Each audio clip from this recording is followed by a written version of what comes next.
Hello, everybody. Welcome to the TechRaptor podcast. I'm Robert Scrappy, your features editor. College Doggett, site founder. And Drew Stretch, the hero of editing. Christian Buckley, social lead. Yeah, we are all back. And as usual, whenever one of the usual four are missing, there's a little bit of a, oh, wait, it's my turn. Shit, did we plan this? Did we not plan this? Who's going next? No. Oh, I guess I should let you guys know. I'm recording a podcast right now. Oh, I thought you were just hanging out. Just here chatting. Yeah. Where are we dropping, by the way? Are we dropping? The Great Plateau. I wish I played enough fucking Battle Royales to be like, oh, that place. Skulltown, is that a thing, right? Apex? Loot Lake. That was Apex, yeah. Topsy Towers? Tilted yeah. Towers. Tilty Towers, that's I it. mean, they're the same. Just towers. Yeah. Just like the ones from Lord of the Tomato Rings. Town. Exactly. Yes, Lord of the Rings, the Gypsy Towers. That was the second movie, right? Mm-hmm. This week we are going to talk about Jedi Survivor because that's the big release that just came out. We're also going to talk a little bit about Breath of the Wild and Tears of the Kingdom because, you know, everyone's has That's that date big marked on thing. the calendar. Yeah, everyone Hey, knows. Red exists. Yeah.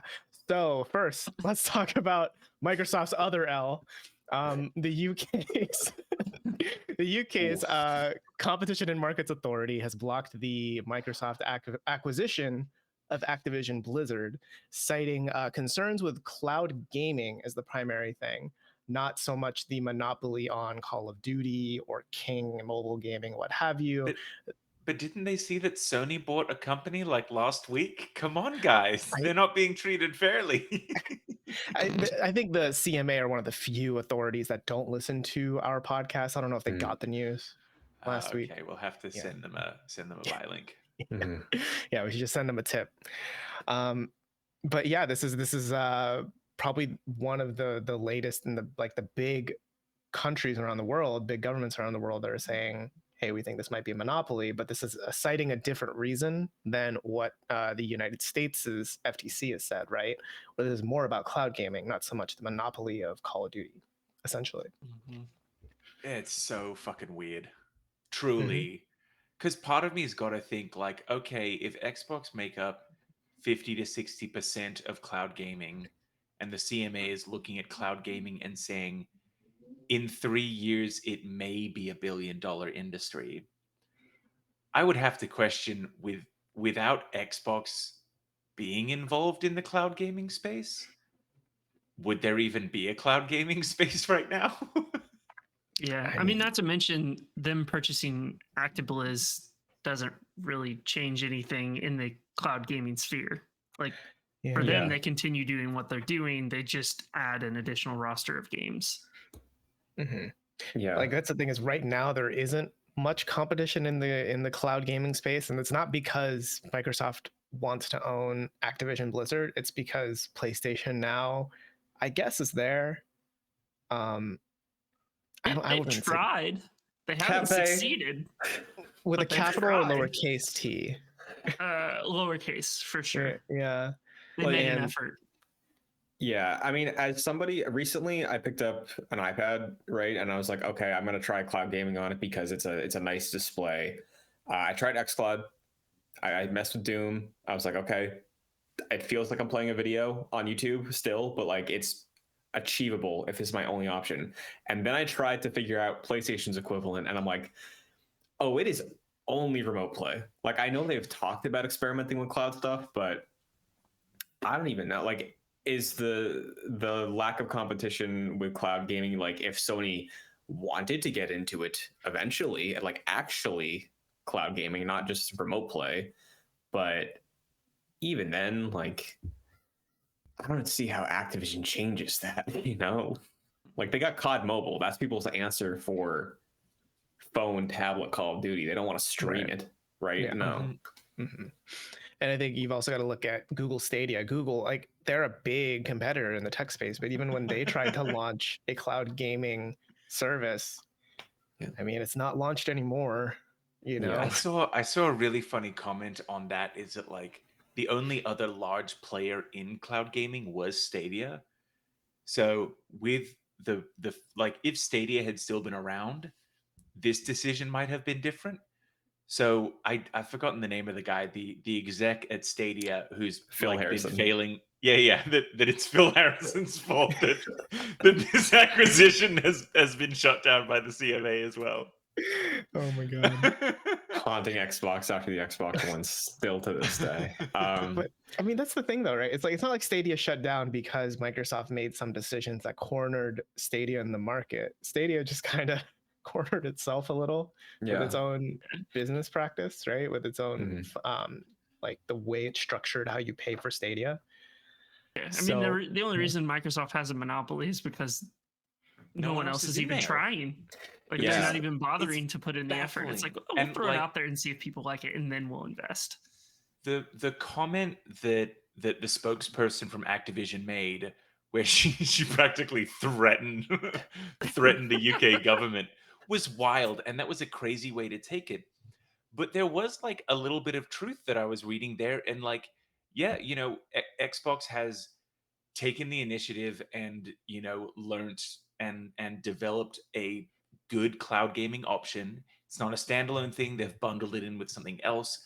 It's probably the only reason that they've got as many people. Like, I bet if streaming was a different or separate tier, probably no one would be using it. But yeah, this does come across as Xbox put in the investment to do this. Xbox is honestly the closest to having it figured out. I'm not saying that they're anywhere near figuring it out, but they're the closest. And now because of that, they're getting punished in an entirely different department. So yeah, I think that like flat out threatening the UK and warning tech companies that this is the UK saying that they are against growth in like new industry and stuff. But it does kind of look like Xbox is getting slapped in the wrist for just doing something well. Is she the one that posts something mildly aggressive on Twitter after every? Well, she's a spokesperson, okay. So I think when you look at it from the tweets baffle me. Yeah, but when you look at it from like the tech side too, like Amazon has their thing, and it's Amazon, right? And like nobody talks about that. So like genuinely, it feels like the only person, because it's not going to be Sony, the only company that I feel like could do something that would be able to gain some traction on the level of what xCloud is doing, like what Stretch said, like it's like, oh, it's already bundled in with Game Pass if you have that for Ultimate. It's like Apple, and they've had forever to get into that, and they still haven't, and I don't know how interested they are in getting into that anyway. So like, it is so weird. This was so out of left field. Like, seeing it was blocked, I was like, oh wow, somebody actually did it. Wait, over cloud? Like, it's so weird. And I wonder as well, like that projection, because apparently there are a lot of smaller cloud streaming services in the UK, because a whole bunch of them kept getting name dropped as Xbox kept making partnership deals, which now makes total sense if that's the way that the CMA was pivoting. But now as well, it's gone from hey, Xbox would be available on literally anything you subscribe to, or like Activision Call of Duty would be available on literally everything, to now, hey, that's a whole market that a lot of these providers are probably too small to purchase access to that library without a deal in place. Is that now going to stunt the next 3 years of cloud gaming development in the UK? I'm gonna say it's no. Weird. I don't know I don't know if it would, and I also think that, like we've been saying, there's a weird conflation of the acquisition would primarily be for IP, not so much for tech. As far as I'm aware, it's not like Activision has some sort of proprietary cloud technology they use. As far at least not guest facing, not consumer facing. In any way, tried building an auction house for WoW that you could access on your phone at one point, and it didn't go well. That's all I remember. Right.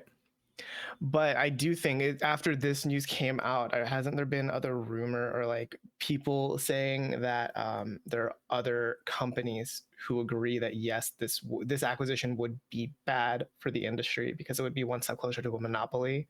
But these people have been, saying it like sources say instead of this person said. And it hasn't been until this big ruling that these people are coming out and feeling more confident, at least saying it out loud to the press without being tied to a name yet. But, you know, they're still coming out and saying it, right? Yeah. Which, I mean, to be fair, if you're speaking out against Microsoft, there'll probably be some backlash from Microsoft with their size, right? Like, I think saying it now is definitely more safe than saying it before. They have, you know, $69 billion in weight to throw around at the end of the day. Yeah. But I don't know. At the end of the day, it's like, I don't know where this is going to go, right? Because it is one major company. Because I mean, it's not like no one owns an Xbox in the UK, right? The UK is a pretty major market for Microsoft here. So if the CMA is saying no, and the FTC is definitely leaning toward a no, it's looking more and more like this this acquisition may not go through. I mean, I have no issue with it not going through. I think I get why Microsoft wants to do it. It definitely puts them in a stronger market position with one of the highest tier gaming companies in the world. It does push them towards a monopoly, and not on the cloud gaming front, in my opinion. I mean, you're picking up World of Warcraft, Diablo, StarCraft, all of these huge IPs that sell tens of millions of copies with every release. And then you've got World of Warcraft that's bringing in consistent revenue right alongside Game Pass. So, like, I'm not surprised. I honestly, it's probably a good idea for the FTC and the CMA to say no. I wish it hadn't been for the reason of cloud gaming, because that really muddies the water. Yeah, because then that says, like, if Xbox does something that's like, okay, well, here's how we're going to divest cloud gaming. Now we can do it, right? Because now it's all okay, right? Yeah. I mean, Xbox owns so many IPs, so many studios. Yeah. It should be blocked from a competition standpoint. As much as I would love to see most of the executives at Blizzard kicked out.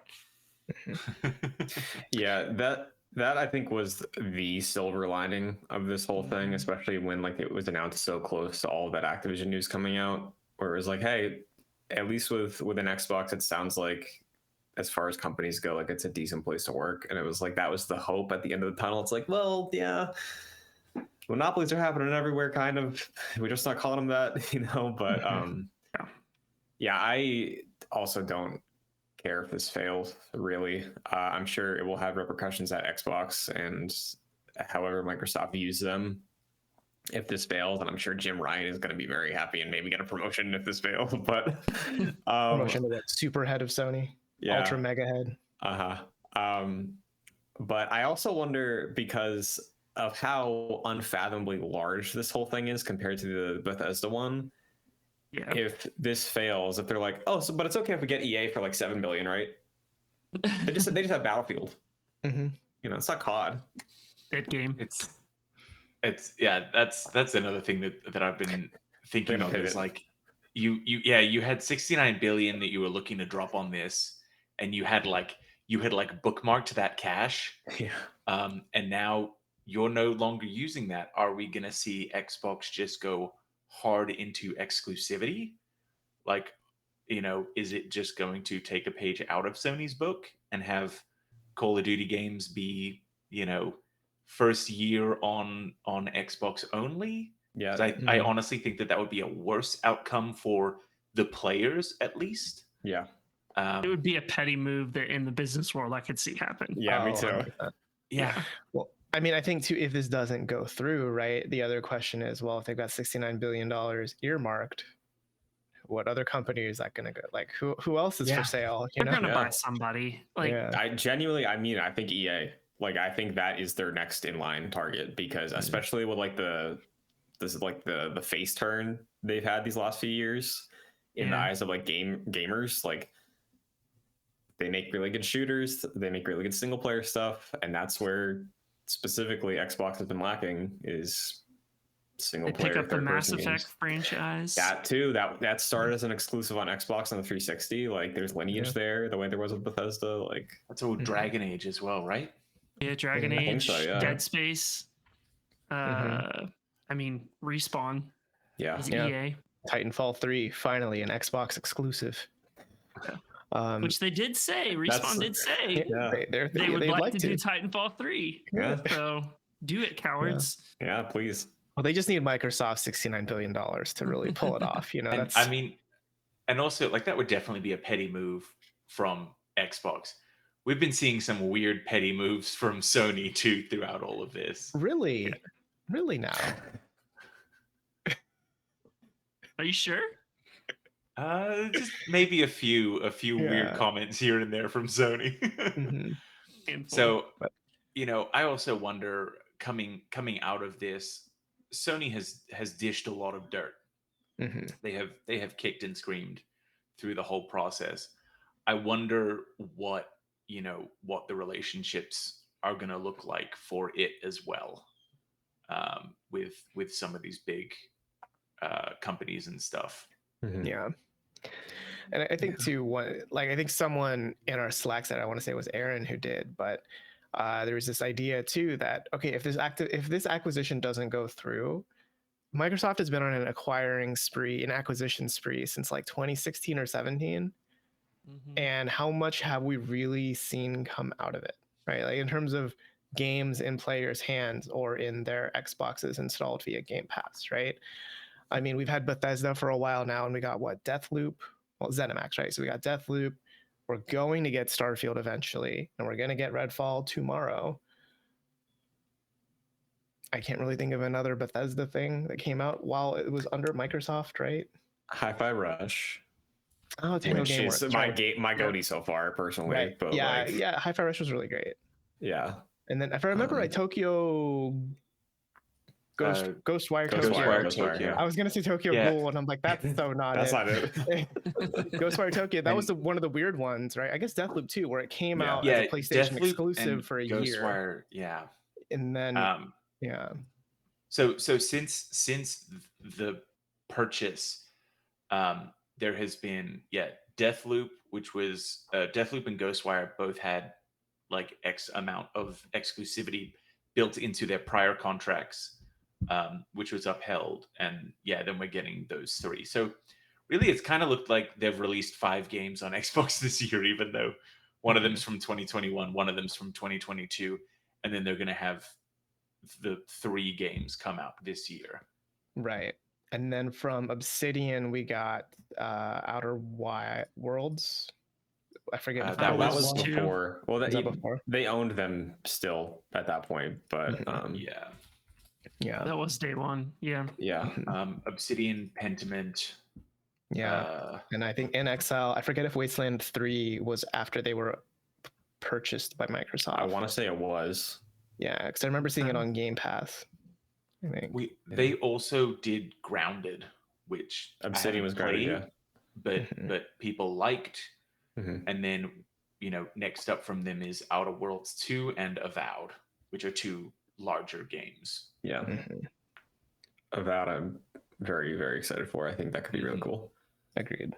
But I think still to after we've listed all of that, I think none of them have quite hit that same level of hype and energy that was behind like a God of War Ragnarok, or the same level of interforum discussion as The Last of Us Part 2 got through. You know what I mean? Like they're not quite pop culture icons in the gaming space in a way that Sony has been able to land. They have that opportunity with Halo, but it was squandered. They keep tripping at the finish line, and it's fucking annoying to see. Because I think like they have like that opportunity. I think Starfield is like the last make or break until the next wave of stuff, because I think they have an opportunity with like all the IP they own and what they've been acquiring to like carve out. It's like, we don't hit the same highs or discussions as stuff like God of War, Last of Us, but that's because we're not going for that the way that like with Nintendo. Like Zelda, the reason that gets so much praise is not the same reason that Part 2 gets praise from PlayStation, right? So if they just keep like burrowing into that and like make that clear, like our niche is like shooters and RPGs, it's like, okay, well, if you can do them well consistently, then that's fine. And like you can get that audience there, where PlayStation lacks pretty heavily in both those departments. So but still, it's an unfortunate well, to Microsoft, it's an unfortunate big blow to them. I bet. We'll see where it goes from here. Who knows? This could either. I imagine that money is going to be used to acquire something.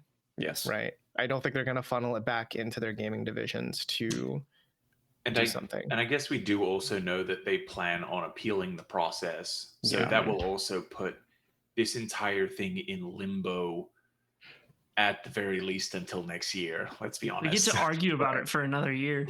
Yeah. Can't wait. Just when we thought that we'd be able to stop talking about this. I mean, I feel like it's at least monthly. I think we should start, much like Kitten's Corner, we should start like some sort of monthly segment of like what's new in the Microsoft acquisition department. You know, mergers. I feel like that would take up a whole in podcast by the time it happens. Oh, can I pitch a name? M&As, Microsoft, and acquisitions. Well played. We'll workshop it. We'll think on it. In other news, the game of the year. Xbot. BOUGHT. Yeah. Xbot. Okay. What will X have bought today? Is that what you're going for? Oh, just calling it Xbot. I don't know. We can workshop it off off recording. And the PlayStation version, PSP, PlayStation purchased, because PlayStation doesn't acquire things, they purchase things. There's a separation between those two. And then you get an email every single time you redeem that free purchase. And they're both going to be equal too, because again, the Fire Sprite acquisition is on the same level as this Microsoft. For sure, without a doubt. Same apples to apples. Same apples to Android on that. In other news, the Game of the Year winner from last year, you might know them from such hit games as Elden Ring and Elden Ring Shadow of the Erdtree, which isn't out yet.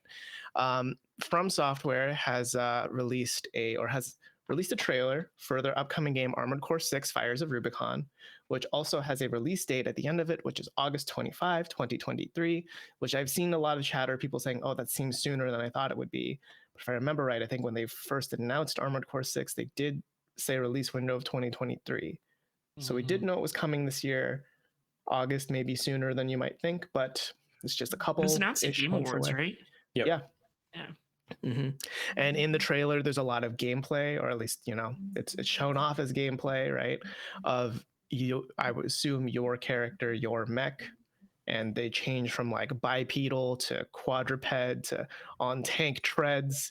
They have guns, they have rail guns, missiles, fireballs, swords, whip swords, laser swords. Can't wait.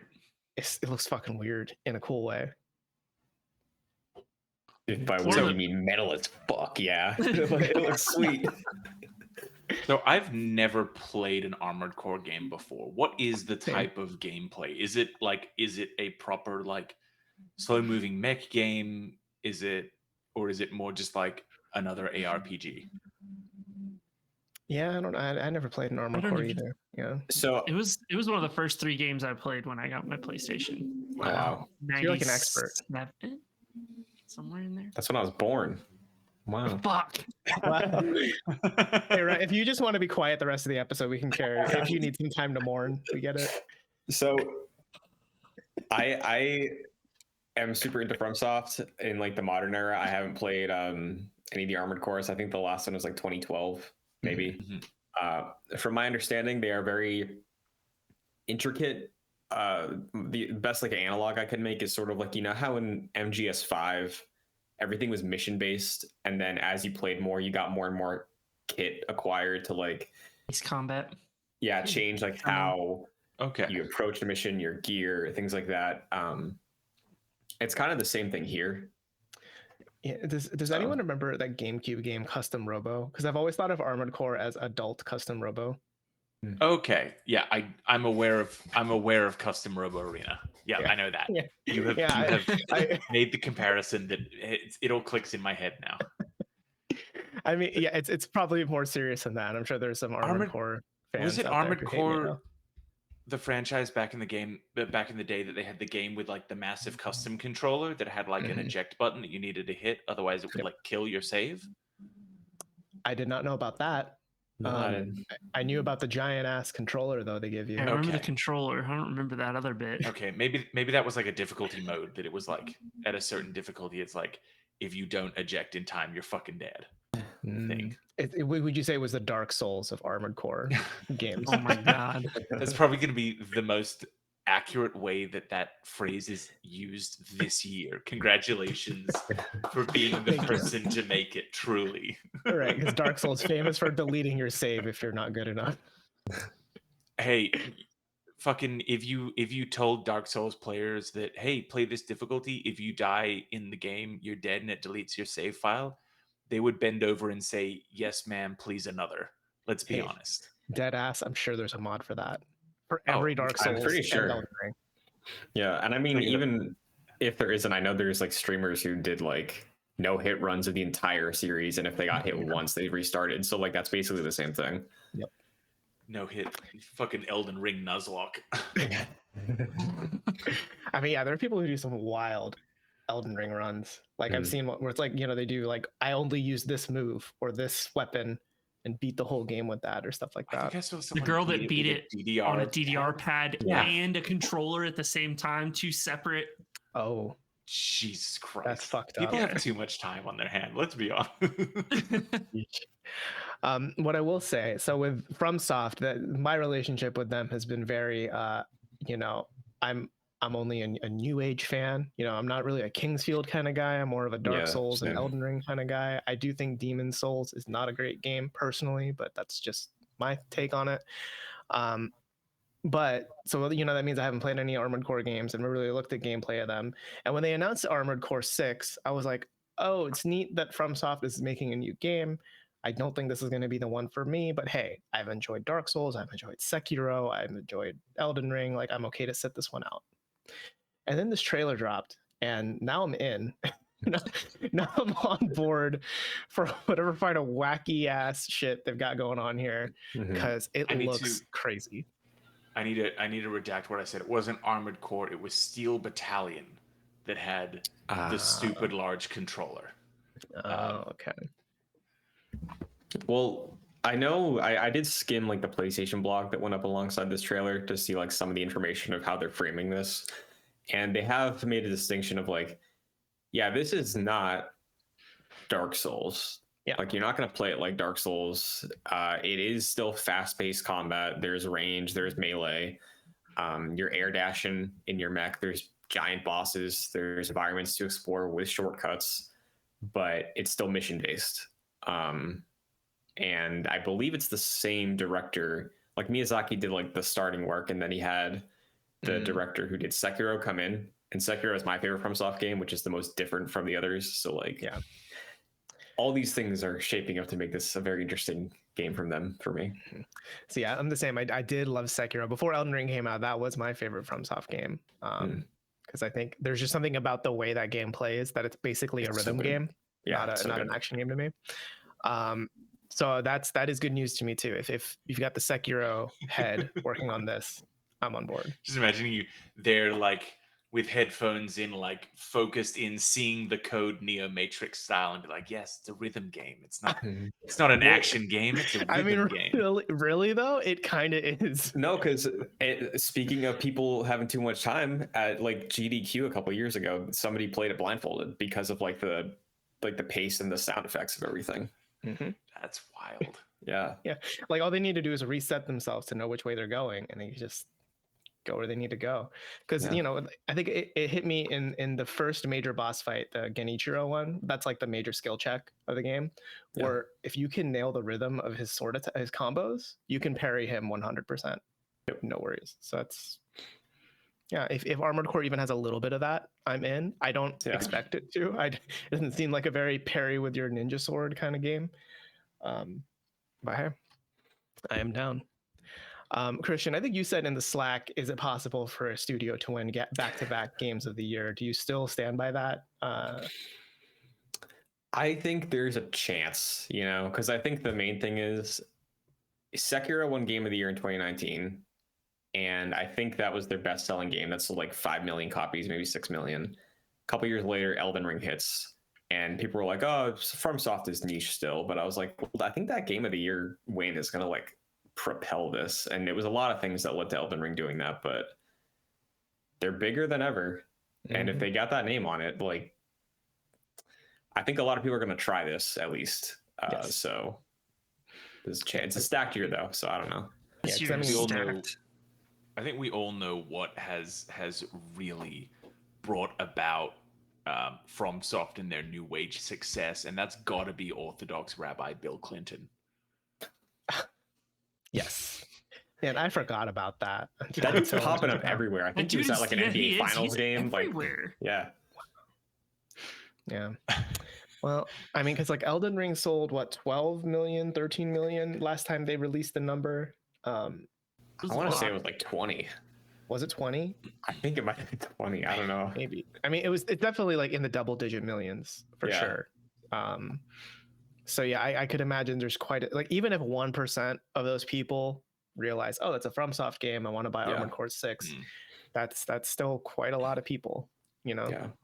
And it feels like the best time for them to do something like this also, right? Where like we have a substantial DLC coming for Elden Ring. Yeah. This is very different, and there's no Souls fatigue at the moment. Who knows if it happens, but if this takes off, it's like another avenue for them. Yeah. There's also, I mean, at the moment, as far as I'm aware, the only like real mech games going on are the Gundam games that come out every so often. I guess we got the re-release of Metal Wolf Chaos. But I think also just for fans of mech, I know that in the anime sphere, the latest Gundam animes have been huge and have been pulling a lot of people in with Iron-Blooded Orphan and Witch from Mercury. So like, I think also just not only the name FromSoft, but also being like, this is going to be a high quality, polished mech game. It's probably going to rest on its own laurels from that alone. Yeah. And it's also cross-gen, so like huge audience to pull from. Oh, yeah. I think like you mentioned earlier, Christian, like there's just that crowd too, where if this isn't quite their bag, don't worry, Shadow of the Erd Tree is coming. It's right around the corner. I mean, I don't know how right around, but you know, like it's coming. You know, just wait a bit. Fires of the Rubicon ain't your thing, and you can go back into Elden Ring. Yep. One other thing I did want to bring up, when I was watching the trailer, did anyone else get very Dark Souls 3 vibes? Not from the gameplay, but just from the like the ashes, let the embers burn, because like Dark Souls 3 is all about the fire, right? And like this is just so back into that. Yeah. Yeah. I mean, they love their violent death and rebirth imagery and all their stuff. So I was like nodding the whole time. I was like, yeah, they're gonna burn. Yeah, pretty much. Well, let's shift over and talk about some games, one of which could potentially be a Game of the Year contender for this year, or maybe both. But right, you've been spending a lot of time in the past week or so playing Star Wars Jedi: Survivor, starring Cal Kestis as little friend BD1. How are you feeling? I really like it. So I will preface this. So our review was done on PS5, and we gave it a 9 out of 10. I played the PC code alongside Aaron to work through guides and stuff like that. And I think a lot of the issues that PC gamers are having now, I was having at the start. I could not run the game on Ultra or Epic or whatever the top setting was. I keep getting them confused. I could not run it at the start.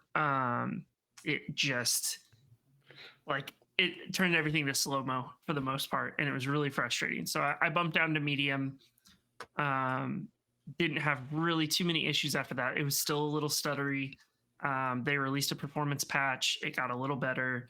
They released another performance patch. It got a little bit better. And then they dropped the day one pass. And for me, it was, I could play it on Epic again.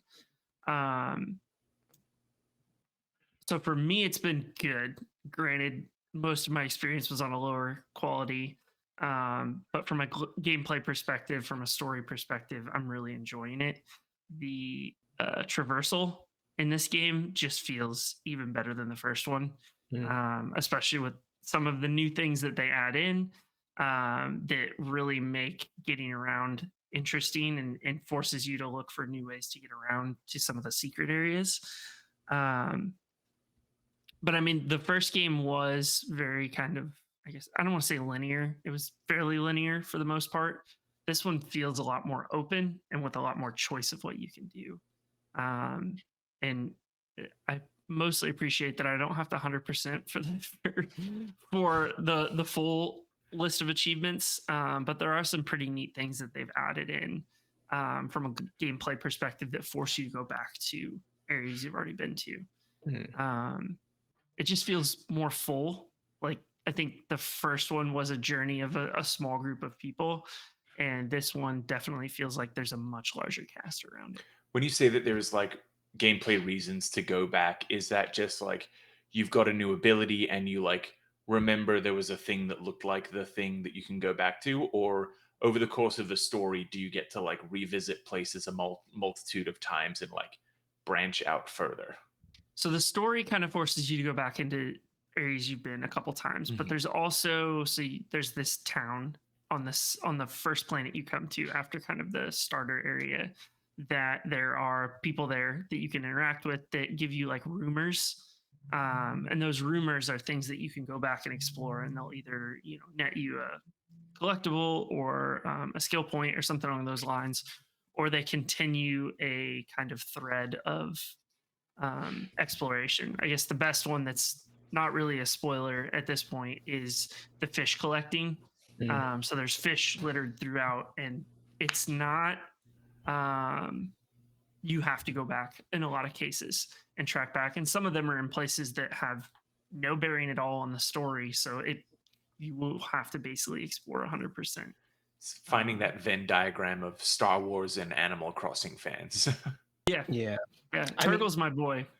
Yeah. Well, because I know the main attraction in that town is the saloon, right? Because I know you kind of like the Cantina. more you the cantina. Yeah, it's called Pyloon Fuck is a Saloon. saloon? But it is actually call it a saloon. Cantina.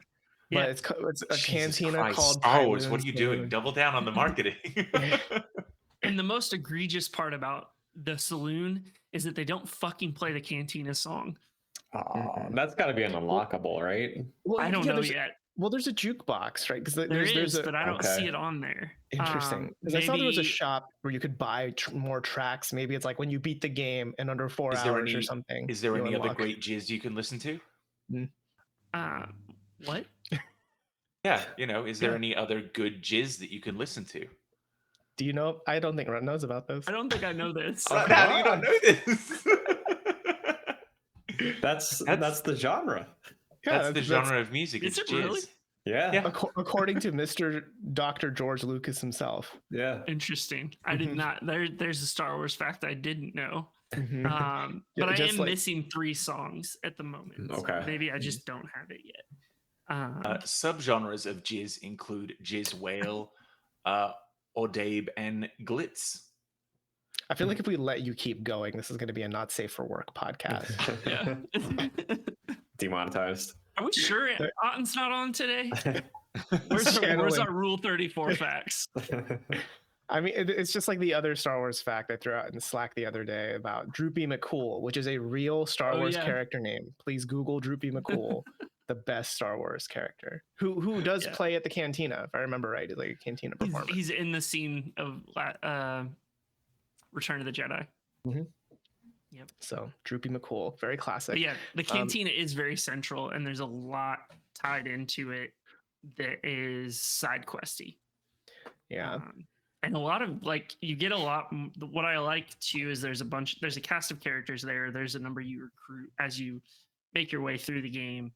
But every time you go back to the saloon, you can talk to them, and they share like a new tidbit of their life or kind of the lore around it. So in a lot of games, I could give 2 shits.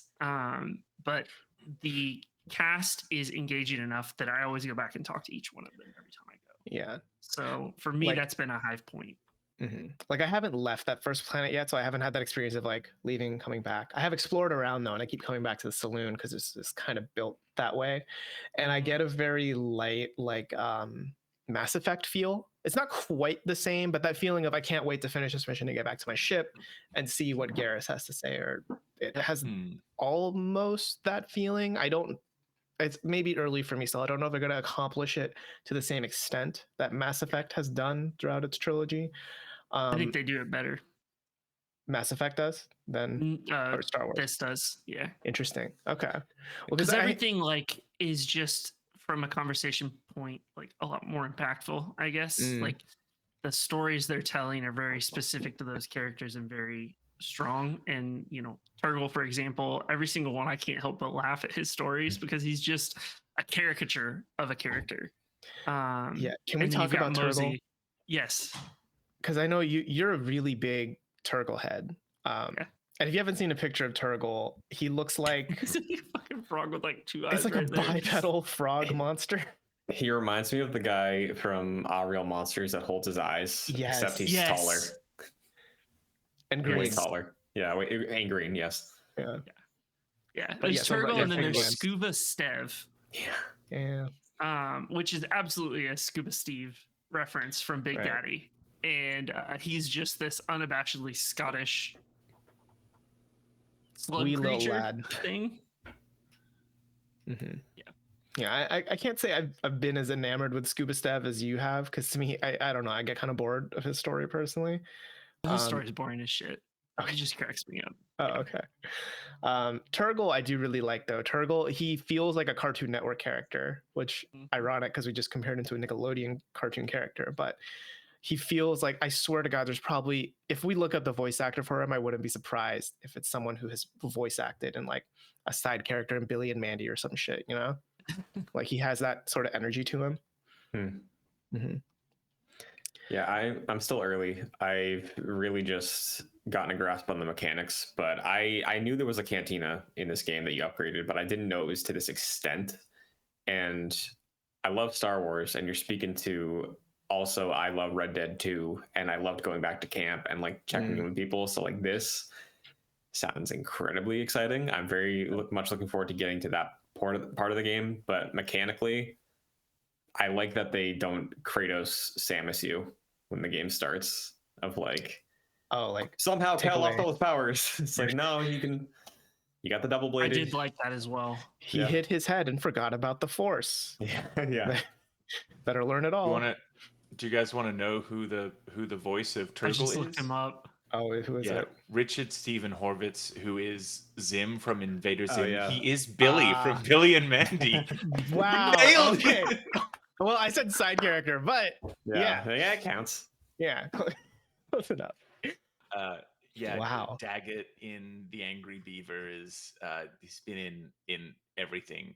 Raz from Psychonauts. Mighty Morphin Power Rangers. Wow. Okay. Yeah. We don't talk about that movie. I mean, Turgle, he's got it. He's got that comedic, like you want to feel sorry for him, but also he's a piece of shit. So you're like, yeah, okay. Keep doing you, man. That's always a nice character to have, though. That just like, go fuck yourself, you lovable son of a gun, and you just like, you want to get involved. No, I do like that you start out with a lot of the powers. You do get the double bladed, not the double bladed, the dual wielding lightsaber pretty early on too, and that feels pretty great to use. I've been mainly using that for a while. Yeah, because in Fallen Order, that was just like a special move you could do. That wasn't like a full blown play style, which is cool. Yeah, it was just one move you did. I think it was like guard and you press square or X and you would do it. Now it's a full-on stance, and there are 2 more stances too, which you can read more about. We did an interview with them. If you'd like to check out what those other 2 are, I won't say them because in case people are more wary of spoilers and whatnot. Overall though, I am surprised with how much I'm enjoying it, especially the cantina. I personally thought that I wouldn't be as charmed by it because I always kind of thought like Star Wars writing is pretty surface level for the most part, but there's a charm to a lot of the side characters that like, I don't know, they work and they're not so big that like they take up a lot of screen time, but they're just there where it's like you chuckle and you move on. Like there's this same-sex couple who like they're older, but they're also aliens, so you can't really tell how old they are. And the first time you meet them, they see you and they're like, oh, this guy looks like trouble. Quick, act like we're useless. And it's just a fun, like it takes 2 seconds to deliver the line. You're like, okay, that's kind of fun, Mm-hmm. Yeah, I don't think I'm as far as you, right? I mean, you've been playing for like a week. You had early code. I only I'm started probably playing 45 minutes from being done. Wow. So you could like finish it today. I plan to, yeah. Nice. Yeah. Yeah. I think one thing I am debating whether I like this or not is how open this first planet is. It does feel very open, like more than anything from the first game. And I can't decide if I like that or not because there's a lot of it that where it kind of feels like aimless wandering around until you find a collectible. What I like about it is it has a big open area, but then the rest of it is very similar to Fallen Order in that each is a branch that ties into a story arc. So I did like that aspect of it not being truly open world. I mean, Jet is kind of the same in terms of it's kind of got a big open area and then offshoots as well. So it's not truly open world. I think they did a good job of making it feel very large when it's actually not that big. Mm-hmm. I really once like you started exploring it. I really like the games because I've finally been getting back to playing Ragnarok, and I really like that style of game that it's like it's large enough, or they like put enough of a facade in place to feel open when it's really like the structure of like a large hub area and then separate tangential like maybe looping paths that will like get you through an area and then pull you back into familiar terrain, and then you're like, okay, next place. That makes me excited to hear that for when I pick up and start playing Survivor at some point this week. Yeah, I guess that comparison just makes me think I like the hub system a lot in God of War. I think part of it is because I'm always looking forward to like what's the next fun little story Kratos is going to try to tell, and Atreus is going to make fun of him about it. Whereas here it's just Cal and BD, and like BD is cute, but in terms of like conversation, it's just him going like whoop whoop, and Cal's That's like, very oh, true. that's Yeah. so right, BD, and you're like, well, as you know, the viewer, it's like that's fun for a minute. It's not fun for 45 minutes of wandering around aimlessly, you know? Yeah, because definitely like I've been like rowing boat in Ragnarok, and I will stop before getting to a shore because I want to listen to to whatever they're saying before I continue. I can definitely see how that would be a frustrating angle as well. Yeah, and I know that in the first mission you do get like a sort of companion, like there's a companion kind of mechanic that seems like it's gonna recur. If I had to guess, they wouldn't build it if it didn't. So I don't know, maybe like down the line you explore another planet and then you have someone who's persistently with you, and then there's more like interesting banter. But yeah. And I think we know right now, after the game came out, Respawn did put out that statement saying, hey, we know the PC port is a problem and we will resolve to fix it. Right? You've known the PC port has been a problem for like a week now. Did that statement come across kind of weird to everyone else as well? Or was that just me? A little bit. It's like a little bit passive aggressive. It's a little weird too because so I have a 3000 series card and I had a lot of issues. I know people with 1000 and 2000 series cards that haven't had a lot of issues. And I know people with 4000 series cards that have had a lot of issues. So it seems like for whatever reason, the newer hardware is more of a problem than older. I want to say this is also not the first hell out time. of me. This is also not the first time that a PC game has released, and it's like the 30 series have been having issues where the 10s and the 20s have been fine. Yeah. It's very strange. And I don't know. I don't understand how we keep getting to this point with developers where they're releasing broken PC ports. Like for me, I noticed that performance issue within 5 minutes of starting the game. Like within 5 minutes, I changed my settings. So it's just, I don't know how it keeps happening. And yeah. And I mean, it's a shame too, because I think on PS5, I've been playing it on PS5, and from what I think you've heard from Aaron, it's not as bad on PC, but it's still like not the best performing. Aaron had a lot of trouble before the first performance patch. Yeah. Pretty large performance patch. So I started this morning. I'm also on PS5, and I messed with quality mode, performance mode. I tried toggling the different, like film grain, chromatic aberration, all that stuff.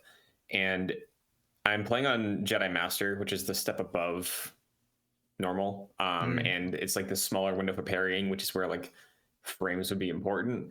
But I think the game is still generous enough compared to other action games where it's like pretty forgiving, where for the experience and how like cinematic this game is, I kind of found myself liking quality mode the most with motion blur on, because it's the most stable, where the performance one is like targeting 60, and I noticed a lot more variability there, where like depending on the person, they could be fine with that just because it's higher. But for me, it's like the fluctuation really kills it. And so far, quality motion blur has been a pretty solid 30 for me. I haven't noticed any dips. Again, I'm still on the first planet, but that's been completely fine for me playing that way.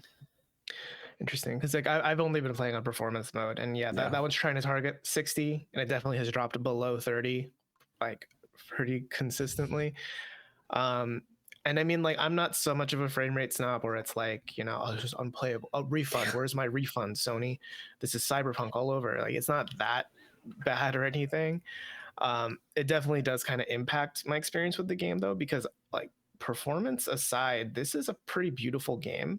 Yeah. You know, like it looks gorgeous. Like I kind of feel bad about that you had to play a huge chunk of it on like the lower graphic settings, because like when you're playing it, at least on PS5, I don't know what the equivalent settings for that are on PC, but it is stunning. Like it is like way better in Epic for sure.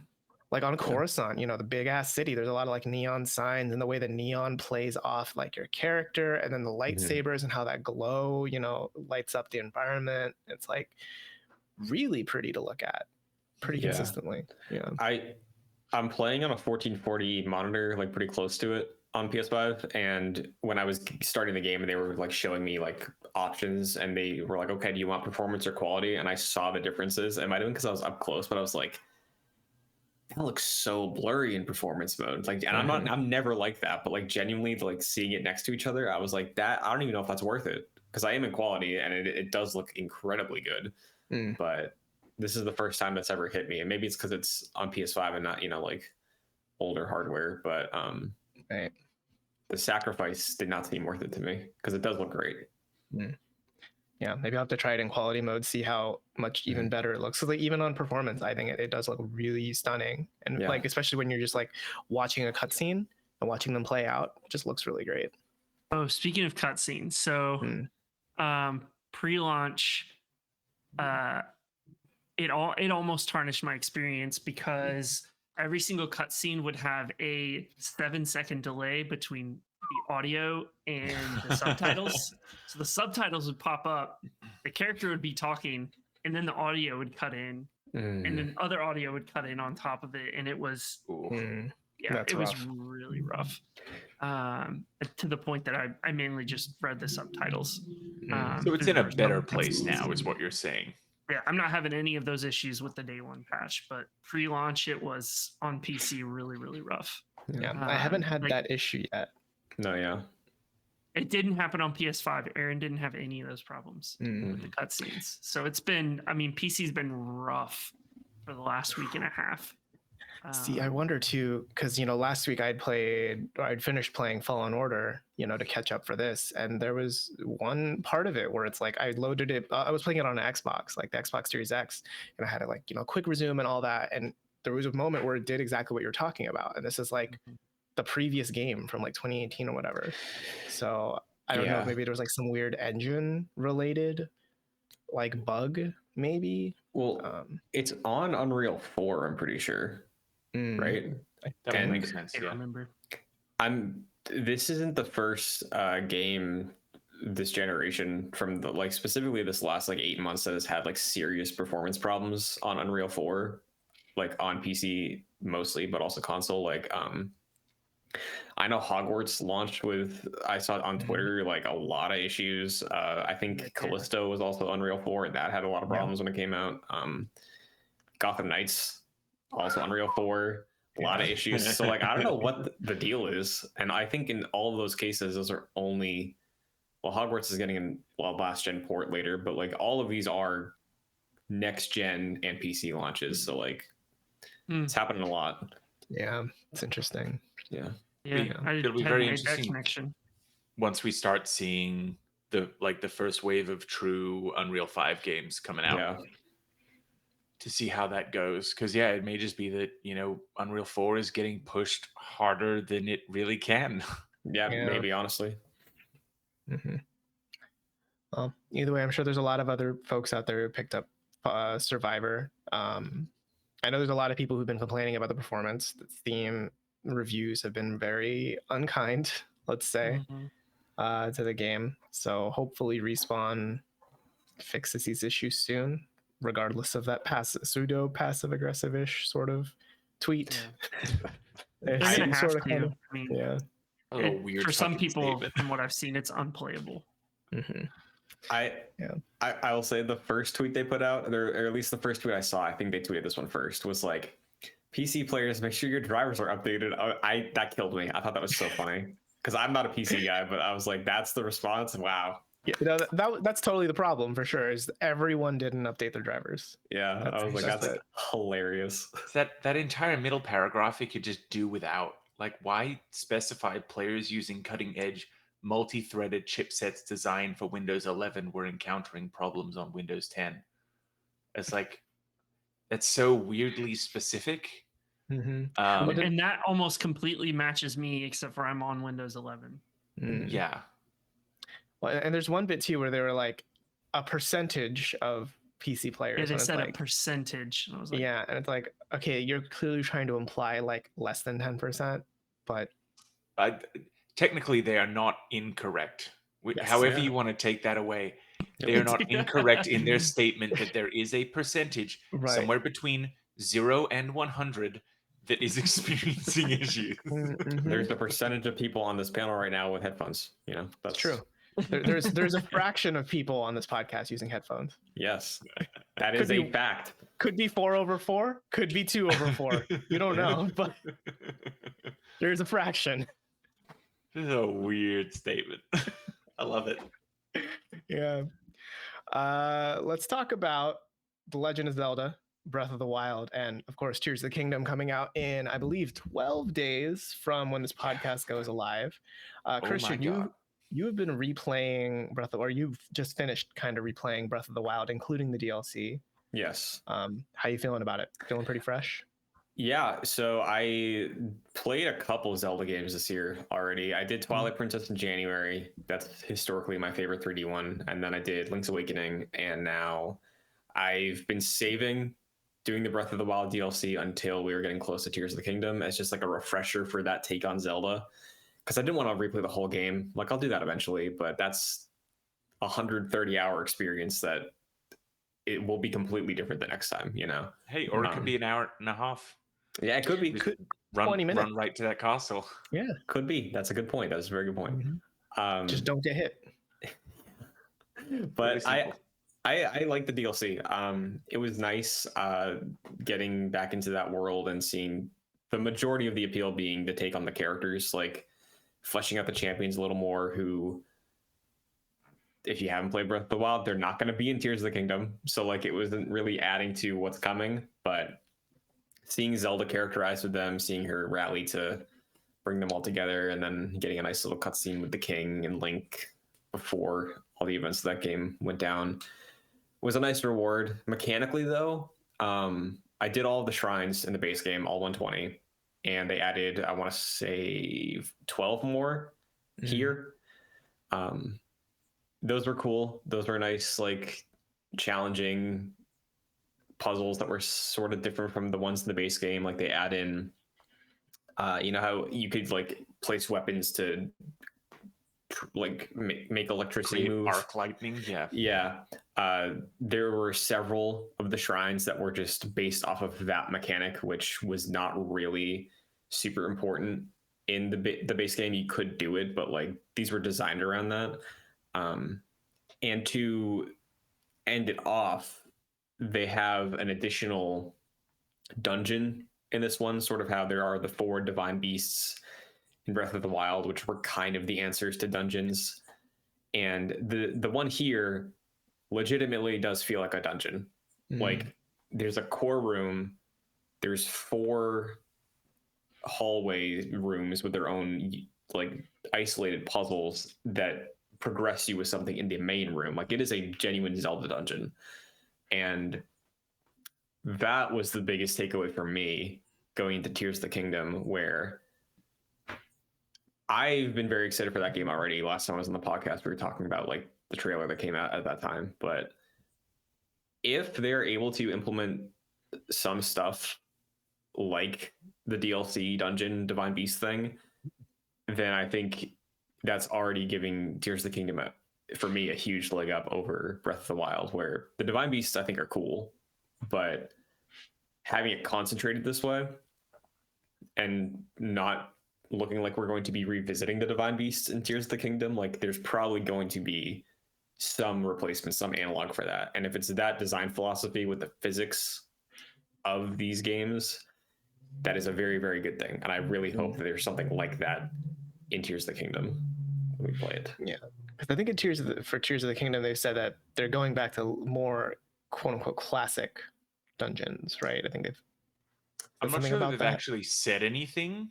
Yeah, but from what we've seen in the trailers, and also from what we've seen, or what we've heard from those who went to the preview event, you know, I saw that there was a specific mention. I forget who wrote it, but they were talking about how they like hit something that opened up a doorway, and they were able to like take a bit of a peek into the doorway, and it like looked very classic dungeony.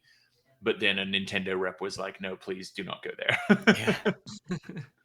And in that last trailer, there were some things like there was that thing that rose out of the sand that was like looked like a temple, and I'm like, okay, that's a dungeon, quite clearly. But yeah, very good DLC. Breath of the Wild is a great game. Yeah. Breaking news. Hot take. Yeah.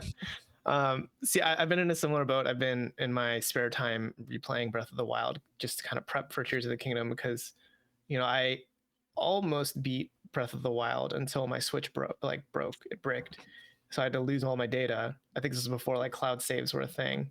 And I was like literally like I've done all 120 shrines about to kick Ganon's ass. Like literally at the door for Ganon, I'd saved there, and I was like, I'm gonna fight him tomorrow and kill him. And then it got bricked. So I mean, I don't feel like I'm missing that much from Ganon, like the fight.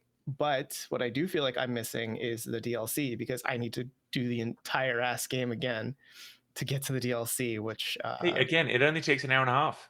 Very, very fast and simple process. That's if you're just fighting Ganon. It's true. Well, yeah, because the requirement for the DLC is like you have to approach the Divine Beast, which like if you don't play the game normally, they're still crawling around, flying through the sky. You know, it's like I thought you had to finish all 4 Divine Beasts.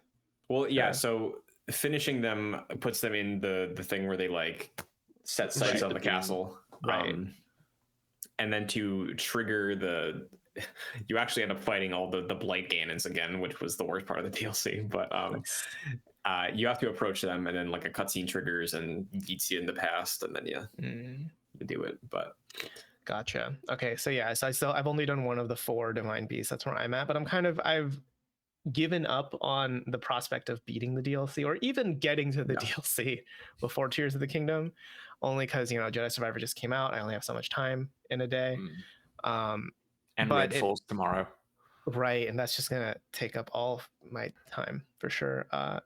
But I've gotten to the point where it's like, you know, Breath of the Wild is such a good, like, comfort game. You can just turn it on for like 5 minutes or 5 hours, and it's just so easy to find a little bite-sized thing to do or a long-term exploration thing to do, you know? And there's just some things I've noticed, like replaying it, because I haven't played it since like 2017 or 18, right? Like just how dense the game is in terms of what's around that corner. Yeah. What can I do over there? You know? I should check my magnet vision to see what I can pull around me, like that sort of stuff. Yeah. That it only has me more excited for Tears of the Kingdom, just to know that they're gonna keep doing that, and you can build Gundams on top of it all. Like, yeah, I'm in. And I think another thing about it is like it's nice that it's Hyrule again, like the same one, because that means that they've been able to spend this time in addition to the new mechanics, like maybe making side quests a bigger deal because they haven't had to rebuild a lot of architecture. Like there are new areas, but it's not a brand new map. Because even in Breath of the Wild, like I barely did side quests in that game. I kind of forgot that they were in there. Like talking to a random villager, they have a problem, and then you go somewhere and there's a secret to find. So if that's implemented here as well, like exciting stuff. I know the previews this week didn't really get a chance to talk about the world at large. It was more so like, here's how the hand thing works and building stuff, but it still sounds really exciting. Yeah, I'm still waiting for the weird ass shit people are gonna make. Because like, you know, a week or two after the game comes out, there's gonna be like top 10 weirdest fucko things you can create with the Ultra Hand. But one of the things that they also gave away in those previews was that there's also some kind of blueprint system in the game. So it's not like just gonna be you mixing and matching stuff like in the moment, but like chances are whatever, like the big mech that we saw in the trailer, that's probably not going to be like a handmade cobbled together kind of thing. That's going to be you found a blueprint in the overworld, and so you're now able to summon it, right? Kind of thing. Right. Yeah. Well, I'm sure when Tears of the Kingdom comes out, that's like all we're going to talk about for weeks. Even I'm going to play it. That says a lot because all you play is Elex 2 on repeat. So right now it's deceiving. So fair. Yeah. But Tears of the Kingdom, cannot wait. Potential game of the year contender this year from everything I've been seeing and hearing. But I think that is a good wrap on this week's episode of the TechRaptor podcast. We hope you enjoyed, and if you did, please leave us a review on whatever platform you're listening on. If you're on YouTube, hit that thumbs up button, hit subscribe if you have not, and let us know down below. Are you playing Jedi Survivor? Are you experiencing some performance issues? Let us know what kind of stuff you've seen, what kind of stuff is making you a little upset. We'd love to kind of read your thoughts and know what different experiences everyone's having, particularly with the PC port, right? You can check out our site, techraptor.net, where we're always publishing news, reviews, and features throughout the week. Or, hey, shout out to Christian if you would like to follow all of our socials. He publishes a few TikTok videos every now and then that are great and are always funny. So please go check those out. Thank you. Yes, of course. But that is it for this week's episode of the podcast, and we will see you next Monday.